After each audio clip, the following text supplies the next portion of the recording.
Assalamualaikum warahmatullahi wabarakatuh.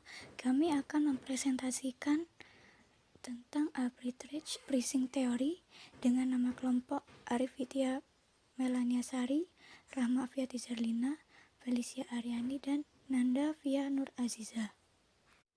Slide yang pertama tentang expected return and surprise. Tingkat keuntungan aktual dari suatu sekuritas akan terdiri dari dua komponen, yaitu bagian yang diharapkan atau tingkat keuntungan normal, dan bagian yang tidak pasti.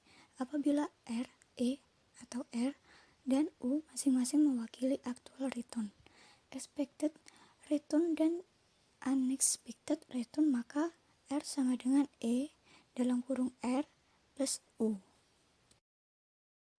Expected return dipengaruhi informasi yang dimiliki investor, sedangkan unexpected return berasal dari informasi yang sifatnya tidak dapat diprediksikan. Surprise yaitu apabila ada perbedaan antara expected value dengan actual value. Misal, investor memperkirakan inflasi tahun ini sebesar 9%.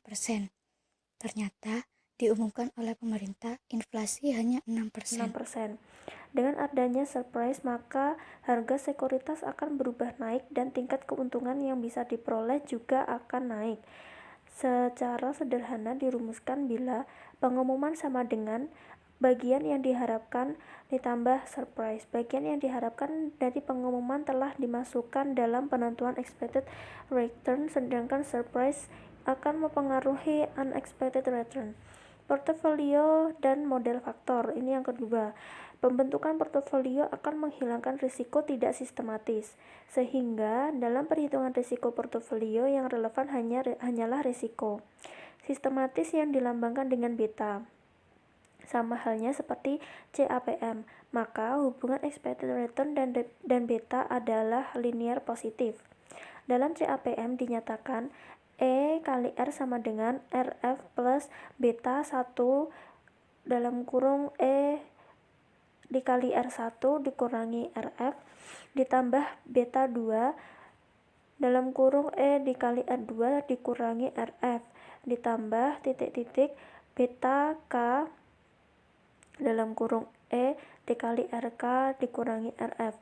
Notasi dalam APT biasanya diubah menjadi RF sama dengan alfa 0 dalam kurung E dikali R1 dikurangi RF sama dengan alfa 1 dan beta 1 sama dengan B1, maka bentuk umum APT adalah E kali R sama dengan alfa 0 ditambah alfa 1 beta 1 ditambah alfa 2 beta 2 sampai dengan alfa K dan BKK.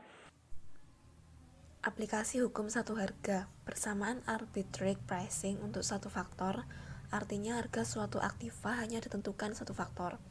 Dinyatakan sebagai berikut. E kali R sama dengan alfa 0 ditambah alfa 1 B1. Contoh soal, di pasar terdapat dua portofolio equilibrium dengan karakteristik sebagai berikut. Portofolio A, E 25%, BB 1,5, portofolio B, E 17%, BB 0,5.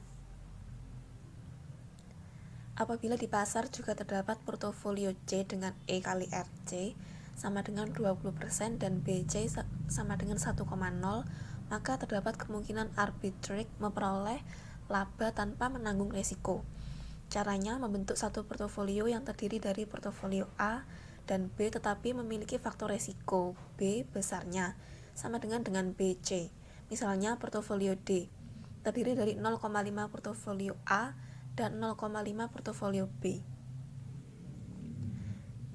Membentuk suatu portofolio yang terdiri dari portofolio A dan B tetapi memiliki faktor risiko B sama dengan besarnya dengan BC. Misalnya portofolio D terdiri dari 0,5 portofolio A dan 0,5 portofolio B.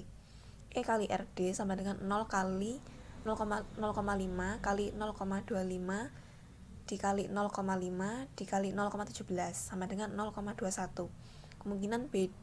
Kemudian BD sama dengan 0,5 dikali 1,5 dikali 0,5 dan dikali 0,5 sama dengan 1,0. Portofolio C, E sama dengan 20% dan BP 1,0. Portofolio D, E 21% dan BP 1,0. Bila dilakukan short selling pada portofolio C, misal 100 juta dan diinvestasikan di D, maka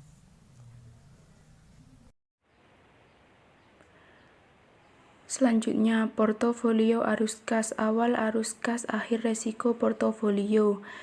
C. Short plus 100 juta min 120 juta min 1,2. D. Long min 100 juta plus 121 juta plus 1,2. 0 plus 1 juta 0. Portofolio aggregate memerlukan investasi Rp0 dan mendapatkan laba Rp1 juta. Tanpa resiko B sama dengan 0, proses aggregate akan berlangsung sampai portofolio C berada dalam equilibrium. Selanjutnya, perbandingan CAM dan APT. Yang pertama, apabila dibandingkan dengan CAM, APT memiliki kelebihan karena dalam perhitungannya tidak mensyaratkan keberadaan portofolio pasar atau market portfolio. Yang kedua, dalam APT untuk menjelaskan tingkat keuntungan yang diharapkan dari suatu saham atau portofolio dapat dipakai lebih dari satu faktor, tetapi APT juga tidak secara jelas menyebutkan faktor apa saja yang mempengaruhi penentuan pricing. Yang ketiga, dengan demikian faktor-faktor ini harus diidentifikasikan lewat penguji empiris. Biasanya dipakai teknik statistik yang disebut analisis faktor. Melalui analisis ini dipergunakan metrik koefisien korelasi untuk mengidentifikasi jumlah faktor dan koefisien atau disebut sebagai loading. Selanjutnya, penelitian Roll dan Ross 1984 mengidentifikasikan beberapa faktor yang mempengaruhi tingkat keuntungan, yaitu yang pertama, perubahan inflasi yang tidak diantisipasi. Yang kedua, perubahan produk industri yang tidak diantisipasi. Yang ketiga, perubahan dalam premi risiko.